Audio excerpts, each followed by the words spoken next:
Bonjour, alors aujourd'hui on va parler de l'inflammation. Qu'est-ce que c'est l'inflammation? Est-ce que c'est le diable, comme on nous le dit de partout? Vous voyez de partout, il faut lutter contre l'inflammation. L'inflammation est la première cause de maladie. L'inflammation est la cause du cancer. L'inflammation, c'est l'horreur, l'inflammation. Tel médicament est anti-inflammatoire, donc c'est bien. Tel aliment est anti-inflammatoire. Tel complément alimentaire est anti-inflammatoire. Telle épice est anti-inflammatoire. Et c'est toujours présenté comme quelque chose de bien, de lutter contre l'inflammation. Il faut lutter contre l'inflammation. Il faut stopper l'inflammation, arrêter l'inflammation. Alors moi, je ne suis pas du tout d'accord avec ça.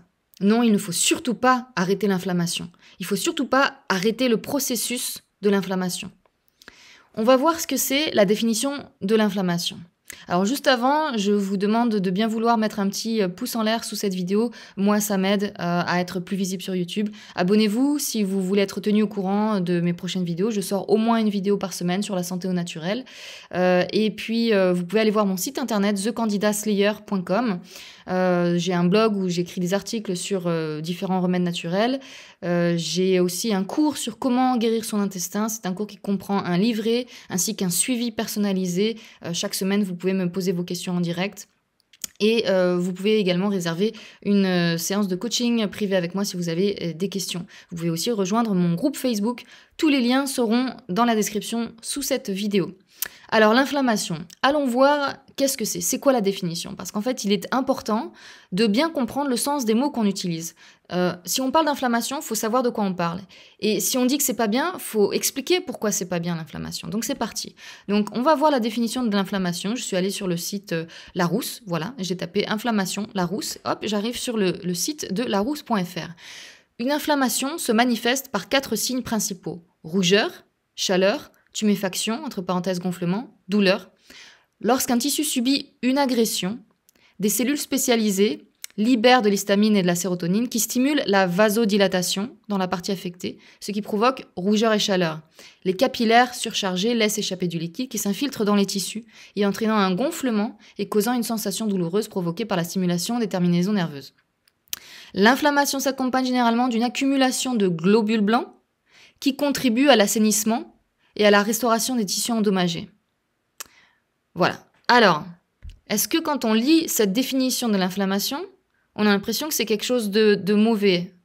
Moi, j'ai pas l'impression. Donc, je relis. Une inflammation se manifeste, rougeur, blabla. Lorsqu'un tissu subit une agression, on a l'inflammation. Donc, l'inflammation n'est que la conséquence d'une agression. L'inflammation n'est que la conséquence d'une blessure, de quelque chose qui a attaqué l'intégrité de votre corps. L'inflammation, c'est la réponse à cette agression. L'inflammation, comme le dit cette définition, ça provoque une vasodilatation.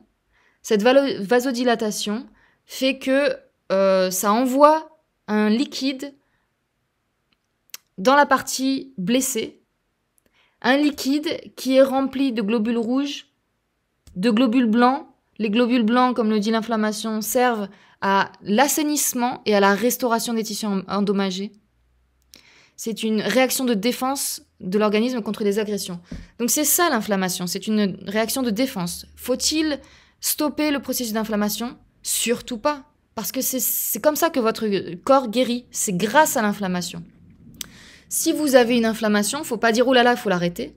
Il faut se dire qu'est-ce qui a causé l'inflammation. On cherche la cause. Donc ça, c'est toujours la logique de la médecine moderne où on ne cherche jamais la cause, on cherche seulement à supprimer le symptôme. Et les symptômes, c'est seulement votre corps qui essaye de s'en sortir. Supprimer les symptômes, c'est ce qui vous rendra malade sur le long terme. Si vous supprimez l'inflammation, vous empêchez votre corps de guérir correctement. Voilà. Donc, l'inflammation, il faut trouver d'où elle vient. Pourquoi vous avez une inflammation? Si vous vous êtes coupé la main, par exemple, eh ben voilà, vous savez pourquoi vous avez la zone coupée inflammée. Elle gonfle, elle rougit, c'est douloureux. D'ailleurs, la douleur, c'est quoi? La douleur, c'est tout simplement une façon... Enfin, c'est un signal de votre corps pour vous dire, surtout, là, tu n'y touches plus. Tant que ça fait mal, tu n'y touches plus. C'est pour laisser reposer l'endroit blessé, pour qu'il se guérisse, pour qu'il se cicatrise plus rapidement. Voilà la douleur. Donc, c'est pareil, supprimer la douleur, c'est une très très mauvaise idée. Vous supprimez le seul moyen de communication qu'a votre corps avec vous. J'ai envie de dire que la cause numéro 1 de toutes les maladies, j'ai l'habitude de dire que c'est une mauvaise alimentation, des carences alimentaires, une intoxication chimique et le stress émotionnel.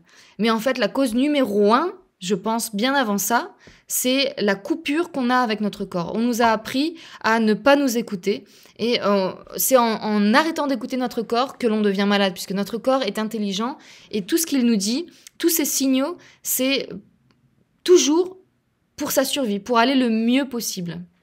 Donc, la douleur, surtout, ne l'arrêtez pas. Vous en avez besoin pour savoir comment gérer la partie blessée. Si vous supprimez le signal de la douleur, vous allez abîmer cette partie blessée puisque vous n'allez plus rien ressentir. Donc, vous allez la gratter, vous allez... voilà. Si on reprend l'exemple de votre coupure, donc la douleur, elle est là pour que vous n'y touchiez plus le temps que ça guérisse. D'accord.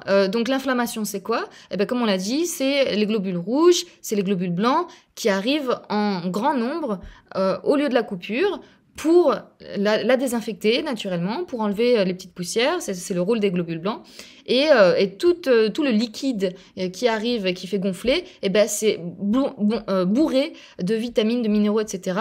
qui vont accélérer la guérison. Donc si vous voulez arrêter l'inflammation, il faut ne pas vous couper. Voilà, c'est tout. L'inflammation, ça n'est que la réponse à une agression. Donc, quand ça se passe dans votre intestin, c'est là où, on ne sait pas trop ce qui se passe, parce qu'on n'y voit rien, hein, on ne peut pas regarder qu'est-ce qui se passe, pourquoi j'ai mal au ventre, pourquoi c'est inflammé, voilà. Vous allez faire des coloscopies, des examens divers et variés, et on vous dira, ah, vous avez une inflammation de, l'intestin, de votre intestin grêle, vous avez une inflammation du côlon, vous avez une inflammation de votre estomac, de votre muqueuse gastrique, vous avez une inflammation de ci, de ça.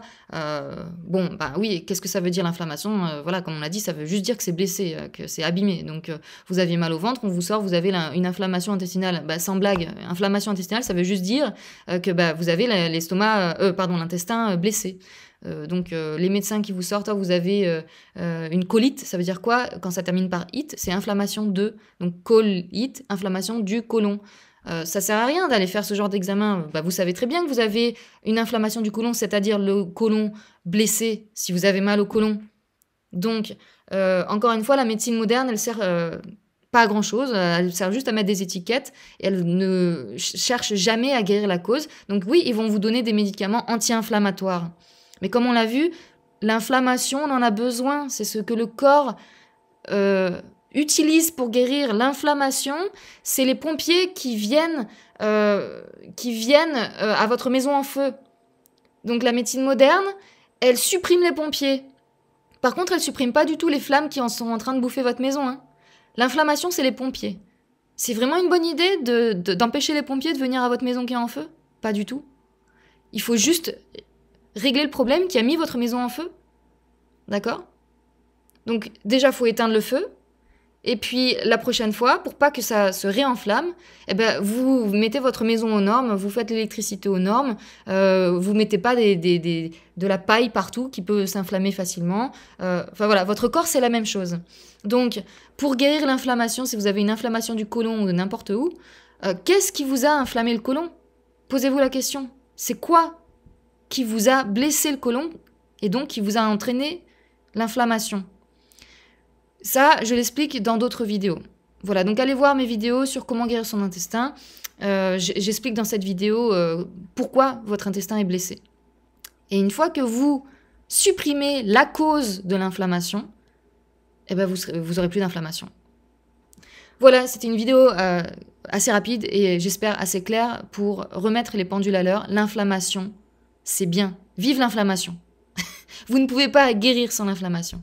Donc supprimez ce qui cause l'inflammation, mais ne supprimez surtout pas l'inflammation. Voilà, je vous vois dans une prochaine vidéo. À bientôt. Salut.